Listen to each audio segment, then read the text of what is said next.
Morning guys, it's about 20 past 7. Bit of traffic out on the roads. It's actually Monday morning. Last video was Saturday night into Sunday.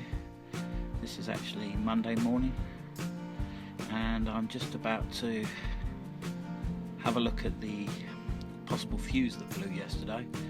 I forgot about it and haven't had a look yet.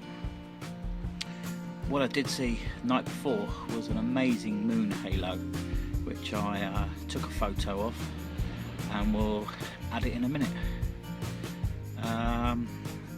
But time for a cup of coffee, I think. Back in a minute.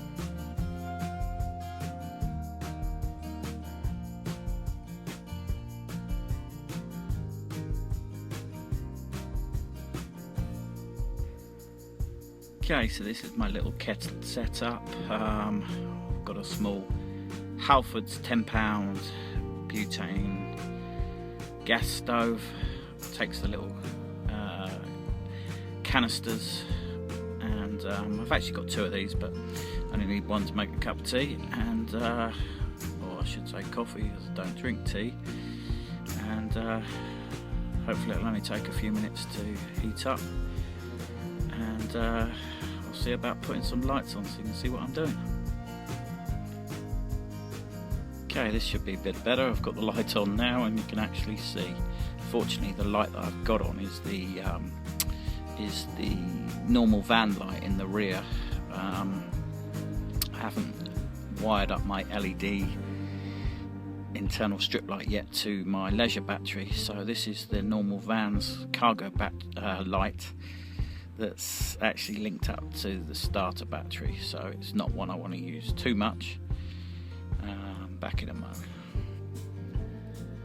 There we go, my first cup of coffee in the van,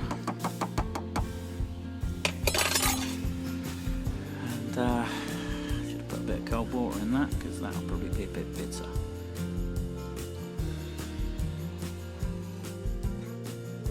That's good anyway. There we go, my first cup of coffee in the van.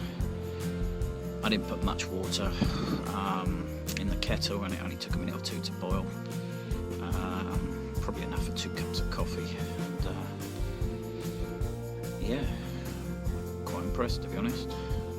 Windows are steamed up with the cooking. I've got nothing open apart from passenger windows 1/2 inch open. That's the only ventilation, so it's not really surprising. But I'm going to enjoy this cup of coffee, and then I'm going to have a look at to see if I blew the fuse. So this is my leisure battery setup. It's actually behind the passenger seat, and I can't see any fuses blown. Obviously I've just taken the cover off. The offending socket was this little socket that I'd wired in here. I've also wired in this inverter up here, which I've just tested, and it put the cool box into it and it's running fine. I've checked the inline fuse, small little glass fuse to the 12 volt socket, seems fine.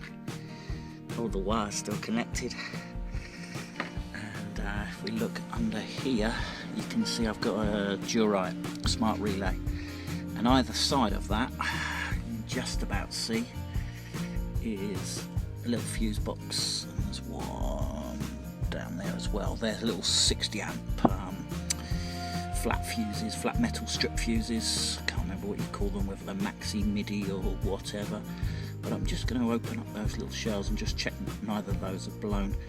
I shouldn't have, because they're the other side of the battery to the offending socket, which is wired up over there, and that runs off the leisure battery. The idea being that it's just an extra power source, but I'll probably just run a 4-way gang off the inverter, as I only plan on running charging my iPhone, iPad or MacBook Air or my Kindle they're literally the only things I'm going to plug into that. Occasionally I'll put the cool box in, but the total power usage is well within the capabilities of the Waco inverter there. The front cigarette lighter is used. I've got up on the, it's not up there now, but I've got the mounting up there. I have a little Transcend DrivePro 200 camera, which I have plugged into that as I'm travelling along, hence why I wanted another socket down here, this time obviously off the leisure battery. Okay, so I'm going to need to put something down so I can check the fuses, and I'll be back in a moment. So the fuses are all fine, checked out. Just put the little voltmeter on, check the battery flow, started the engine, recheck the battery flow. Fuses are all fine. They're a bit awkward to get at, and I think the culprit was the dangling it there now, this iPhone charger, which doesn't appear to work in the main cigarette lighter or the leisure battery cigarette lighter, so I should be getting rid of this and just put in a normal household iPhone charger, although it does seem a little bit silly to switch from 12 volt to 230 volt, and then seems a bit of a waste, but better than the possibility of blowing fuses or electrical components melting. Okay, alright, I'm going to finish my coffee. As you can see, the weather is foul today. Yeah, the van's still steamed up, but I think you can get the idea of what the weather's like out there. And as I move around to the rear, I've just put my stove away. You can hardly see out the back window. It's just so dark, and the sunrise was about half an hour ago, supposedly anyway. It's dark grey and overcast, but sunrise was forecast for about 7:15 this morning, so it should be a bit lighter than this. So for the final part of today's video, it's just a recap on some of the practicalities of the van so far. The bed's really comfortable. I'll show a picture of the exercise mat that I bought for that. Sleeping bags plenty warm enough for such a small van. Might be different in January or February, but it's fairly mild here in England. And cooking's a breeze. It's probably warmed up the van a bit. Let's have a little look at the thermometer. Let's see what we can see. Oh, it's so dark on the camera you can't even see. But it's saying 22 degrees centigrade, which is about 70 degrees Fahrenheit. So yeah, not bad, happy with that.